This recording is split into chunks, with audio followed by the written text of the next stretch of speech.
South Africa is set to receive its first consignment of the COVID-19 vaccines from the world's largest vaccine producer, the Serum Institute of India. In his weekly newsletter, President Cyril Ramaphosa says this will signal the start of the biggest mass vaccination campaign in the country's history. The first phase will target health workers, while the second will include essential workers, teachers, the elderly, and those with comorbidities. While the rapid deployment of coronavirus vaccines is underway, but how many people need to be vaccinated in order to contain this pandemic? Adhanom is a professor of mathematics and statistics at the University of Strathclyde, and he'll be speaking to us now about some of those numbers. Good evening, Professor Adhanom, and thank you so much for your time tonight. Now, doing the maths perhaps from a country perspective, in terms of how many vaccinations are needed to achieve some level of herd immunity, is probably easier than looking at the entire world. How exactly could one go about doing this? Well, we need to vaccinate a large proportion of people. So your president was absolutely right in saying that first, the vaccines offer to the peoples of the world a means to control the virus. It's one of the things that we can do to stop the virus from spreading. But also that massive program of vaccination is needed to achieve this immunity across our population. It's the largest and most complex logistical undertaking, again, as your president was stressing this. We estimate that we need about 60 to 70% of people to be vaccinated, successfully becoming immune, possibly even more for the new strains. So it's a big undertaking that we're doing. And that's to reach the so-called herd immunity, which is a concept we scientists use to explain how we can stop infections from spreading. And that's 60–70%. It's in case of South Africa, it's about 40 to 50 million people. So it is a big undertaking. And one of the things we need to remember that needs to be a part of a long-term comprehensive strategy. And I think there's been the messages that I've heard coming from your government as well. And it's a comprehensive strategy, including the right people, frontline workers, essential workers, care homes, but also building up the trust in the strategy and also support for people. There seems to be a lot of expectation for people to receive the vaccine as soon as possible. Just a couple of weeks ago, we had President Ramaphosa saying that they're aiming to vaccinate at least all South Africans by the end of the year. Now, the more that scientists like yourself do the work, it seems that that is practically impossible. That's certainly very difficult. It might not be possible to vaccinate enough people to completely eradicate the disease and go back to the normal, to everything that we were doing just before the outbreak. So key thing to remember is that vaccine is not a magic bullet that would immediately solve all the problems. And people, even those who are vaccinated, will need to keep behaving at least for a time as if they were not vaccinated. And we need to remember that no vaccine is perfect. There will be still people who might be vaccinated, but not completely successfully. We're talking about maybe 50% or maybe 70 or 90%. But there will be some people who might not be successfully vaccinated. So we might need to keep doing what we've been doing so far, having masks, being careful in whom we contact. So it is a big undertaking. Vaccines is a part of the strategy. Of course, you know, it's interesting that you're saying that the vaccine is not a silver bullet. And yet when we look at the messaging around the vaccine, all of the emphasis seems to be on it right now. That and the impression created, of course, is that once it's there and once people have been vaccinated, it means that, you know, we can let our guard down. I don't think we do. I think we will need to keep the guard up for quite a while.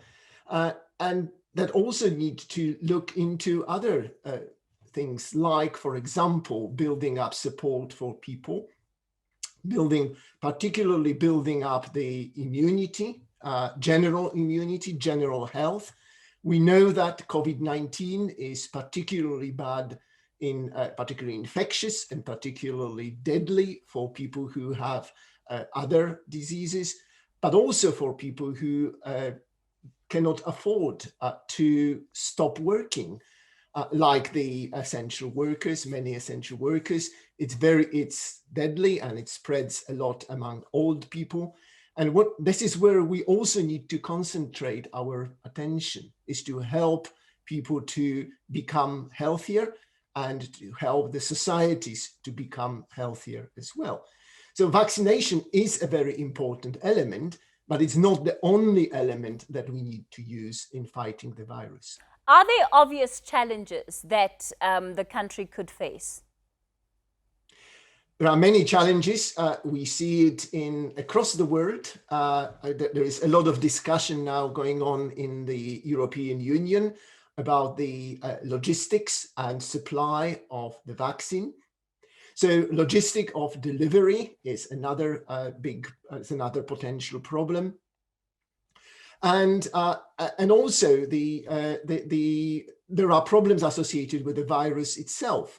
We've seen news about new strains coming from the UK, coming from South Africa, coming from Brazil. And that's a big challenge as well. And that we will need to possibly redesign the vaccines in the future. And perhaps we've been hearing recently about the need to subsequent vaccination strategies.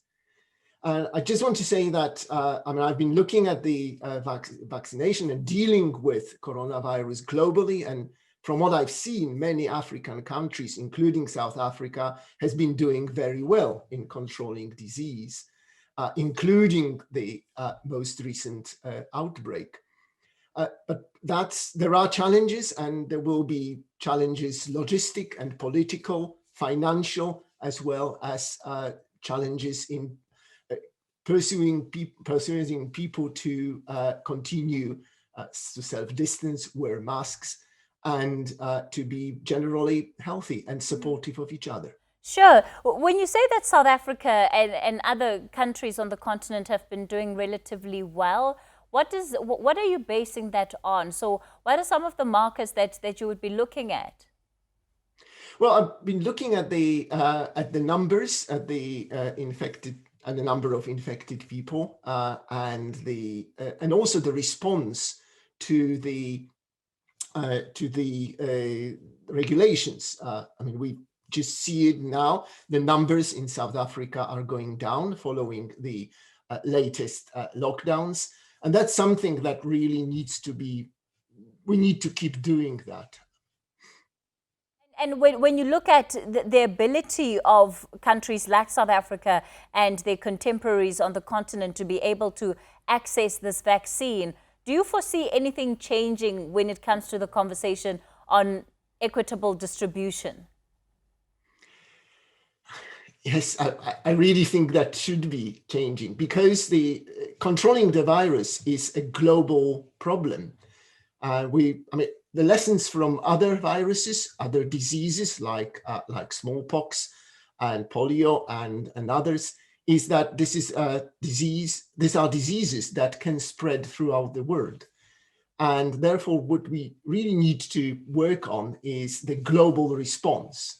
And it's really good to see this response, like you just mentioned, that the transports of vaccine coming from India and countries working together to vaccinate and to treat and to stop the disease from spreading. Does it ultimately mean that, Africa and other developing countries are going to be left on the back foot, that they're going to be dealing with the impact of COVID-19 perhaps a year, maybe 2 years longer than the rest of the developed world? That is possible. But but we just don't know this at the moment. I'm hoping that that's not the case, but certainly that is, if we're not able to deal with that globally, that we're going to see the reintroductions of the virus and the rise of new strains, and the whole world will need to keep fighting the virus for the months to come and possibly even years to come. Adam Ghebreyesus is with the University of Strathclyde. Thank you so much for your time tonight, Professor Adam.